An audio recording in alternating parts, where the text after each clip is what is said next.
Hola, bienvenidos a Conociendo el Derecho, el ciclo de entrevistas centrado en el derecho y la actualidad. Hoy nos acompaña Ricardo Ramírez Calvo. Ricardo es abogado graduado en la Universidad de Buenos Aires, especializado en materia corporativa, constitucional y administrativa. Ricardo ha sido profesor de Derecho Constitucional en numerosas universidades dentro de la provincia de Buenos Aires y ha sido además Visiting Scholar en la Georgetown University. Tras haber trabajado durante 2 décadas para el Estudio Marval, O'Farrell y Mayral, Ricardo es actualmente socio fundador del estudio de Manzano, López Saavedra y Ramírez Calvo. En la entrevista de hoy tenemos el agrado de analizar junto a él el proyecto de reforma judicial. Somos Ladislao Cases, Blas Camps Y Agustín Catalín Malín. Y esto es Conociendo el Derecho.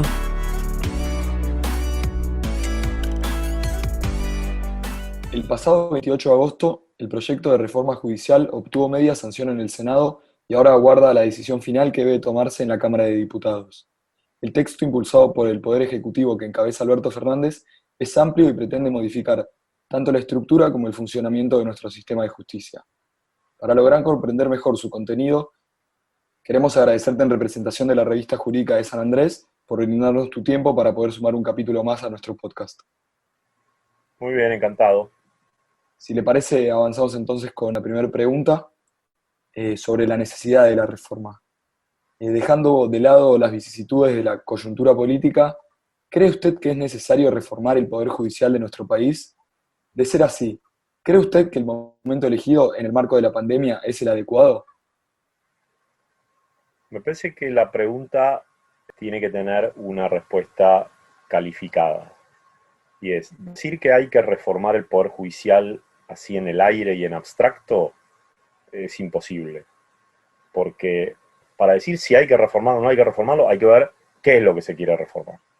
Por supuesto que el Poder Judicial en la República Argentina tiene muchos problemas. ¿Funciona mal? Sí, funciona mal, sin lugar a dudas.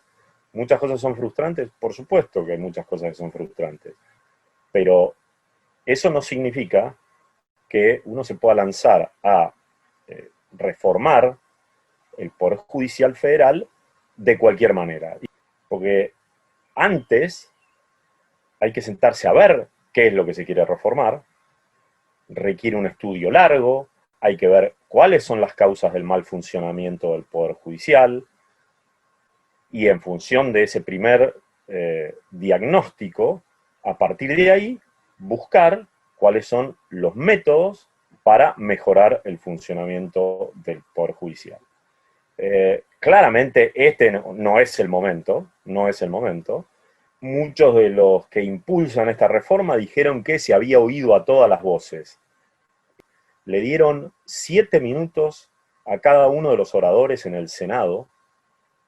Uno no puede analizar una reforma judicial en 7 minutos, es un absurdo. En 1925 fue la última reforma grande que se hizo al procedimiento y a las reglas de procedimiento en la Corte Suprema de los Estados Unidos. 3 años estuvieron estudiando. Eso es una reforma seria, eso es una reforma bien encarada. Y doctor, teniendo en cuenta que el proyecto de reformar la justicia federal, dado su tamaño y sus características, requiere necesariamente mucho trabajo, ¿cree que la reforma debe ser planteada de forma paulatina o a través de un megaproyecto como el que se está intentando? Se puede hacer un proyecto integral de reforma, pero nuevamente, ese proyecto integral lo que requiere es de un estudio serio. Hay que consultar primero a los magistrados. Hay que oír desde el punto de vista de los magistrados qué es lo que ellos piensan que funciona mal. Segundo, hay que consultar a los abogados. La Federación Argentina de Colegios de Abogados es la que reúne los colegios de abogados de todo el país. Porque esto además no es una reforma que afecta solamente a la Ciudad de Buenos Aires, con lo cual no es el Colegio Público de Abogados el único al que hay que consultar. Ellos claramente van a dar la visión de los abogados, que va a ser distinta de la de los magistrados. Después va a haber que oír a la Corte Suprema, a los fiscales, al Ministerio Público Fiscal. Todas esas son partes que deben ser oídas. Y además hay que analizar muy seriamente, cuál es el costo y si el costo se puede afrontar. En los últimos 10, 15 minutos del debate en el Senado se sumaron 700, 800 cargos. O sea, ¿dónde está el estudio de necesidad, el estudio de factibilidad, el estudio de comunicaciones? Es decir, porque se crean un montón de cámaras federales en el interior del país. Excelente, bárbaro. Creemos un montón de cámaras. ¿Dónde las ubicamos?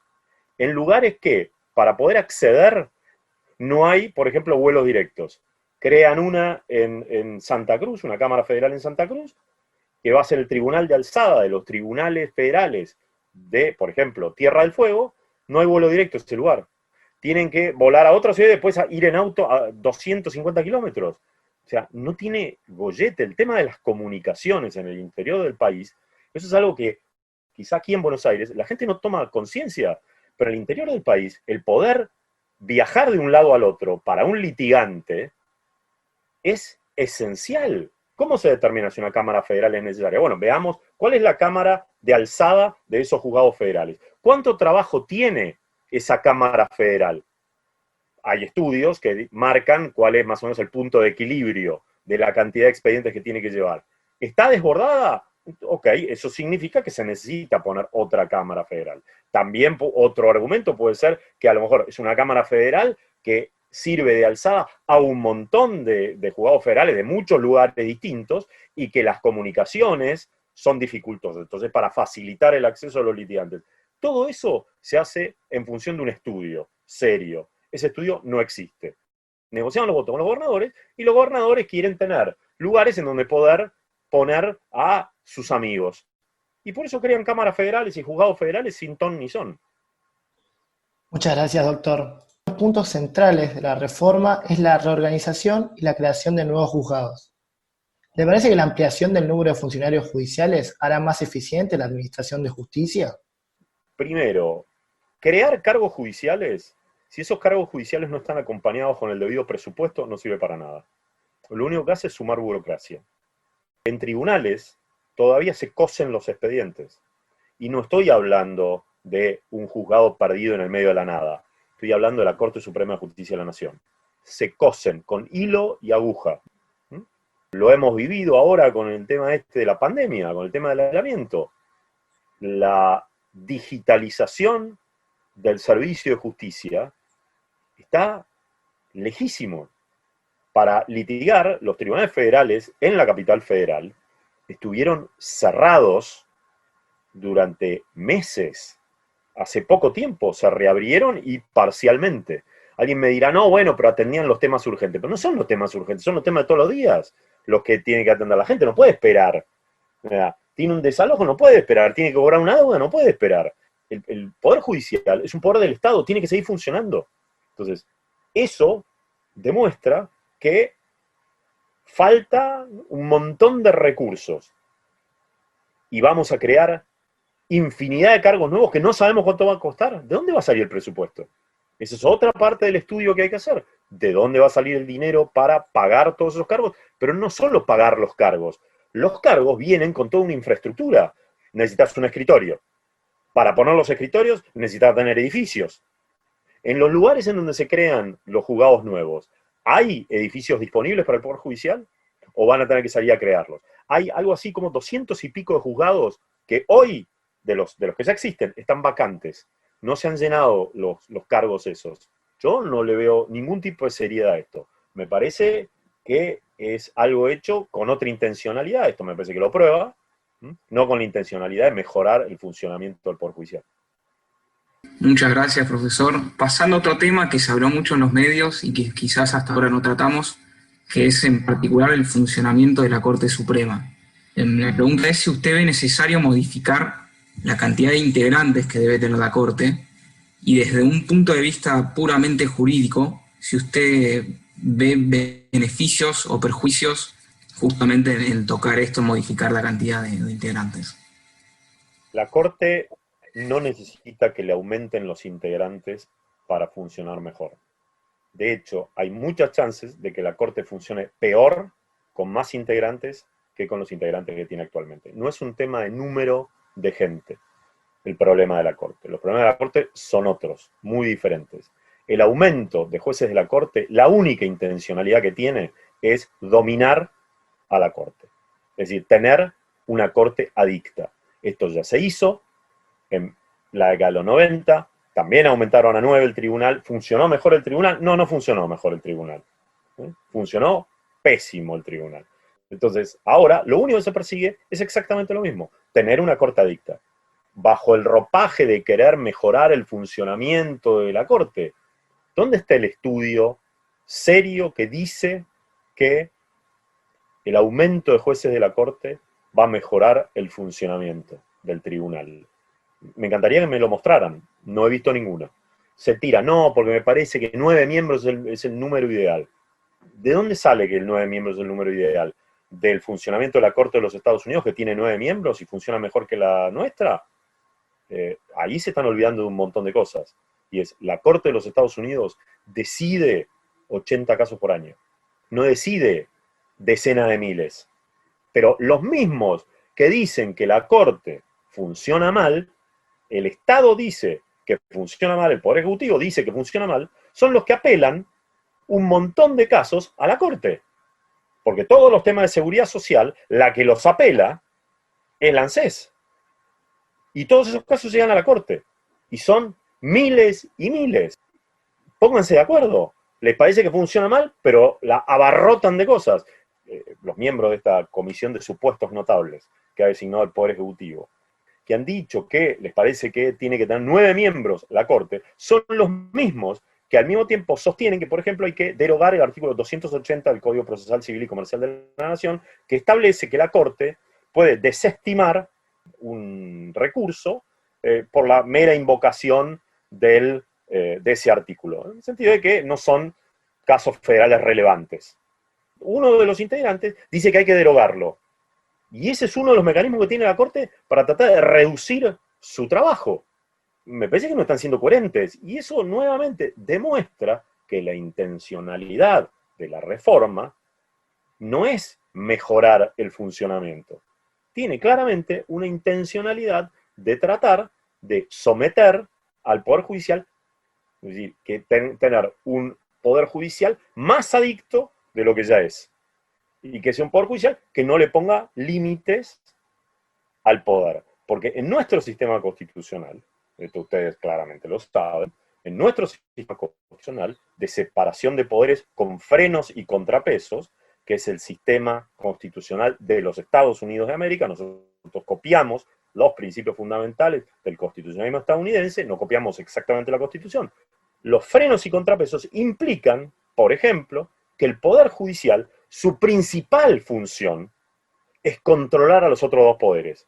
Entonces, como no les gusta que lo controlen, lo que tratan de hacer es someterlo, para que no cumpla su rol institucional, para que no cumpla su rol constitucional. Bien, un tema que nos preocupa mucho es algo que usted ha mencionado de pasada, y es la cantidad de casos que revisa la Corte por año. ¿Qué cambios en particular usted cree que se podrían hacer para que la Corte justamente revise menos casos? ¿Qué recursos usted idearía para que esto pase? La solución no es fácil. No es fácil porque lleva tiempo. Si bien a mí me encantaría que la Corte Suprema funcionara como la Corte Suprema de los Estados Unidos, no se puede llegar a eso de un plumazo. Porque nosotros si bien y en esto casi que copiamos a la letra la Constitución de los Estados Unidos, porque si hay en algo en lo cual realmente seguimos casi textualmente a la Constitución de los Estados Unidos, es en el diseño del Poder Judicial, por lo menos hasta la reforma de 1994. Pero después la reforma de 1994 no es que introdujo grandes cambios en cuanto a la organización del Poder Judicial. Sí creó el Consejo de la Magistratura, pero en cuanto a la organización del Poder Judicial, eso lo mantuvo exactamente igual. Pero nosotros nos separamos en la práctica de lo que hace la Corte de los Estados Unidos. La Corte de los Estados Unidos también enfrentó problemas, y durante muchísimo tiempo estuvo bastante abarrotada de casos. Pero fueron ideando formas de sacarse de encima temas. Ellos tienen un principio que aplican que es muy diferente al nuestro, muy diferente. Nosotros no seguimos tan estrictamente, que es lo que se conoce como stare decisis, en realidad es una expresión latina que debería pronunciarse stare decisis, pero en inglés la pronuncian stare decisis, que implica que lo que decide la Corte Suprema, o la Suprema Corte, para decirlo correctamente, la Suprema Corte de los Estados Unidos, es obligatorio para los tribunales inferiores. Y la Corte, en temas de interpretación legal, no constitucional, legal, el stare decisis también se lo aplica a sí misma.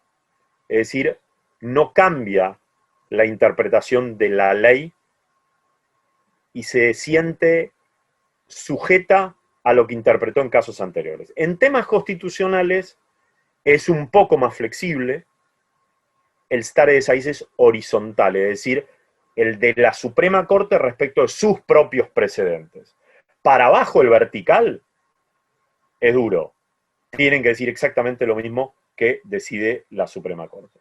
En la Argentina no es cierto que no exista obligatoriedad del precedente, porque sí existe, pero tiene algunas limitaciones que lo hacen menos estricto que en los Estados Unidos. Eso hace que muchas veces lleguen muchos más casos a la Corte, como cuando la Corte admitió por primera vez revisar una cuestión en donde no existía estrictamente cuestión federal, pero había un grosero error del tribunal inferior, la doctrina de la arbitrariedad no sería tan amplia. Pero lamentablemente la Corte, y esto por muchos factores, uno de ellos los gobiernos de facto, empezó a jugar a ser lo que se llama en Europa Tribunal de Casación. Es un tribunal que unifica la jurisprudencia. La Corte en la Argentina debe decidir casos federales, es decir, casos constitucionales, para decirlo de manera un poco más simple. No casa temas de derecho de fondo. No debería unificar jurisprudencia en temas de derecho civil, de derecho penal, de derecho comercial, de derecho laboral. No lo debería hacer. Como durante los gobiernos de facto había pocos casos constitucionales porque la Constitución estaba suspendida, entonces la Corte empezó a jugar a ser tribunal de casación, a meterse cada vez más en temas de derecho común. El derecho común en la Argentina, si bien lo sanciona el Congreso de la Nación, el Congreso Federal, el artículo 75, inciso 12, que dice que el Congreso dicta los códigos civil, penal, comercial, etc., hace una salvedad muy importante, que es que esa facultad del Congreso no afecta las jurisdicciones provinciales. ¿Qué quiere decir esto? Que los que interpretan el derecho de fondo son los tribunales de provincia. Y los temas deberían terminar en los tribunales superiores de cada una de las provincias. No deberían llegar a la Corte. Ahora, como la Corte muchas veces utiliza la doctrina de la arbitrariedad para modificar un fallo solamente porque no está de acuerdo con la solución, que alguien me diga, bueno, pero lo que pasa es que los tribunales inferiores no funcionan del todo bien. Está bien, estoy de acuerdo, pero el problema es mucho mayor. No se soluciona modificando la integración de la Corte o los procedimientos de la Corte. Requiere una reforma integral, no solamente de la justicia federal, sino sobre todo de las justicias provinciales. Que eso lo tiene que hacer cada provincia. El Estado federal no se puede meter, porque nosotros somos un país federal, o por lo menos en la teoría, en la Constitución, somos un país federal.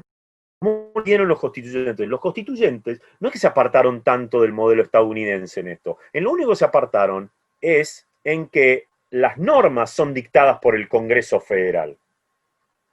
Pero la interpretación sigue estando a cargo de los tribunales provinciales, porque somos un país federal. Entonces, eso es lo que debería suceder. Hay otros casos, hay un montón de otras cosas que se podrían hacer para que la Corte mejorara su funcionamiento.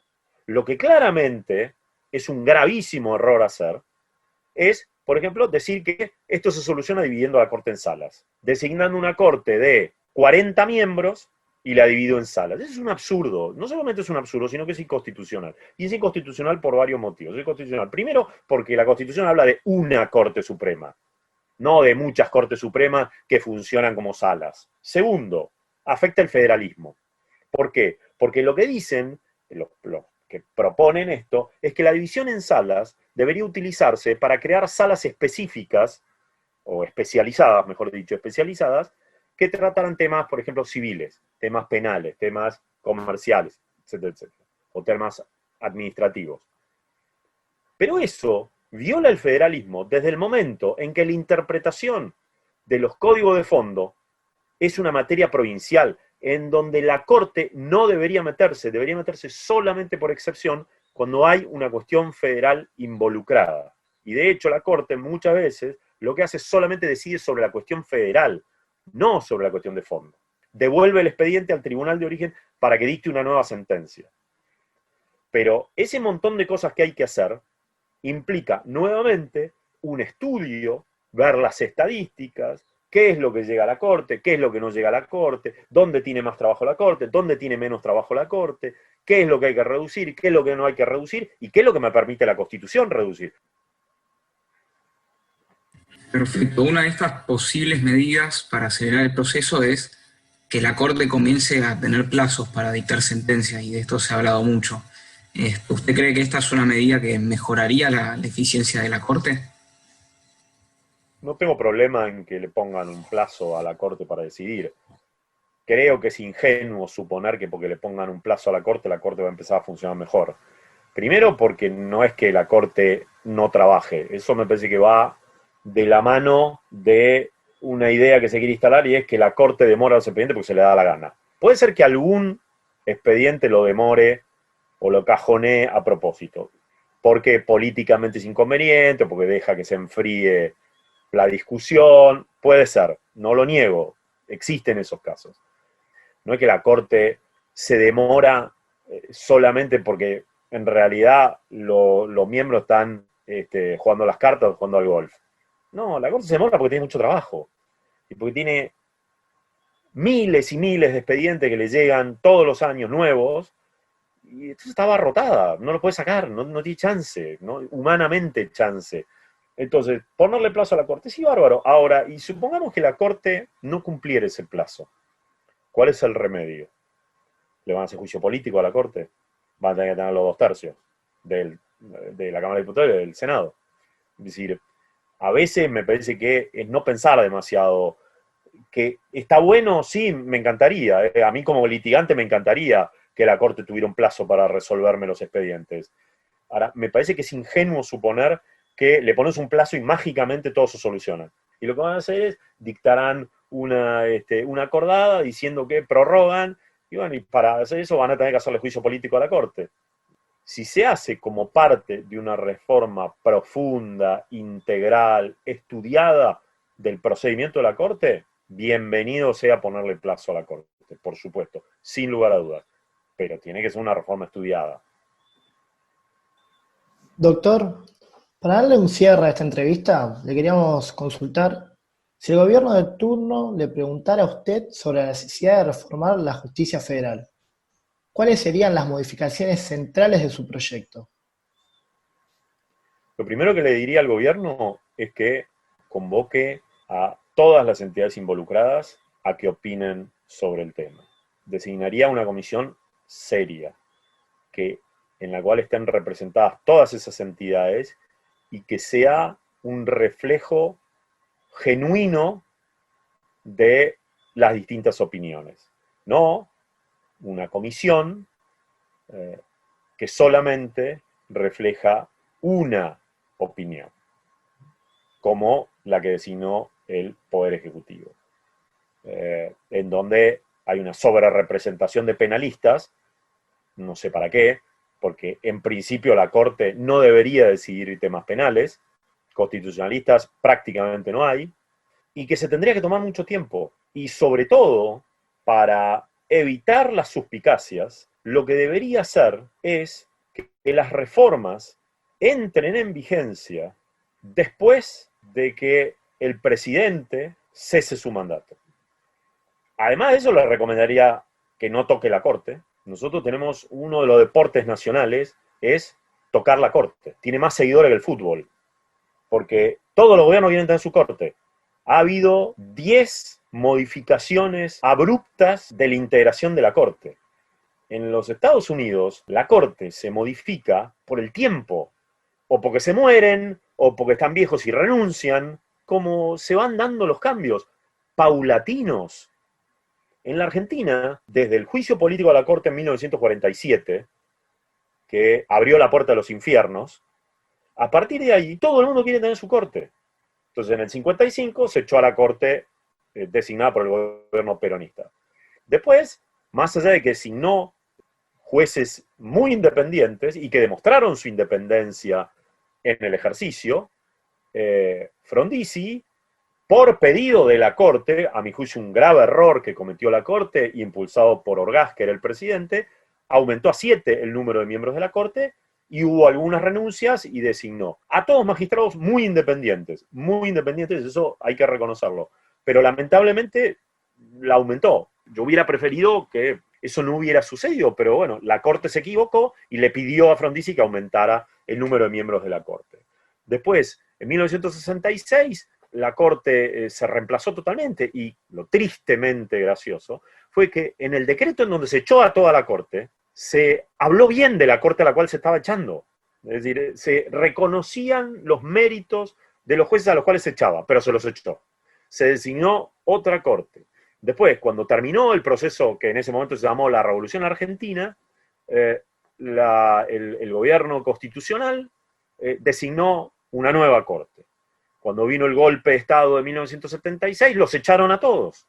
Designaron una nueva Corte. Cuando terminó el gobierno militar, que se llamó el proceso de reorganización nacional, con toda razón, no estoy criticando, pero con toda razón, el presidente Alfonsín designó una Corte nueva. De hecho, los anteriores jueces renunciaron todos, y se designó una nueva Corte Suprema. Ahí hubo cierta estabilidad, hasta que el presidente Menem decidió enviar un proyecto de aumento de los jueces, y se aumentó a 9. Después se le hizo juicio político a muchos de los jueces de la Corte, en la década que comenzó en el año 2000. Y otra vez se modificó la integración de la Corte.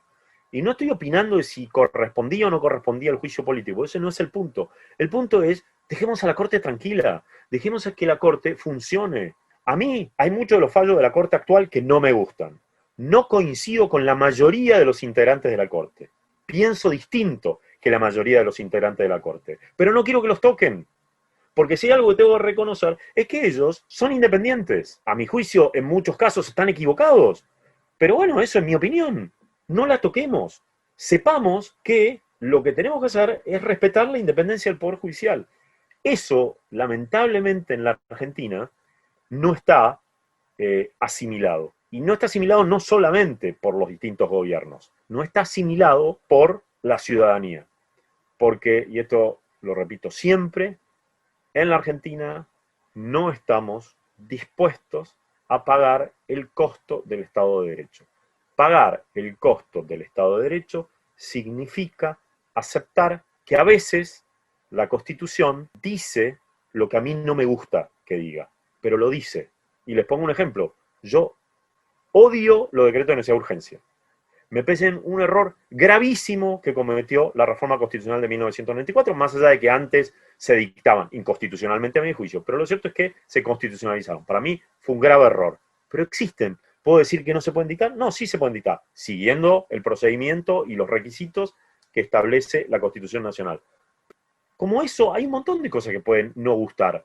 Pero lo que no tenemos que tratar es de tener a el amigo en la Corte Suprema que decida como a mí me gustaría que decidiera.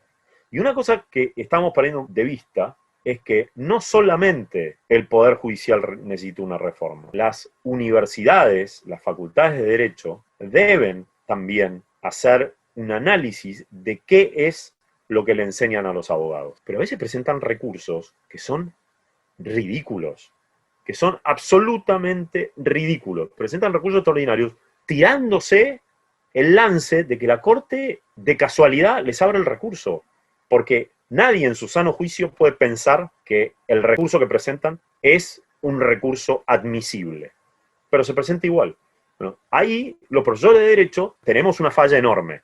Bueno, eso es algo que también habría que considerar. Por supuesto que las universidades son autónomas y el Poder Ejecutivo, ni el Poder Ejecutivo ni el Congreso se pueden meter, pero lo cierto es que ahí hay que hacer un análisis muy importante.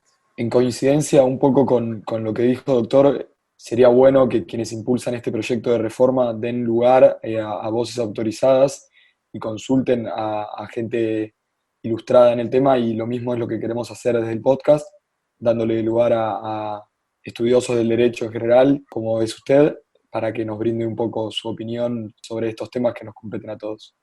Muchas gracias a ustedes, muchas gracias por consultarme y estoy a disposición.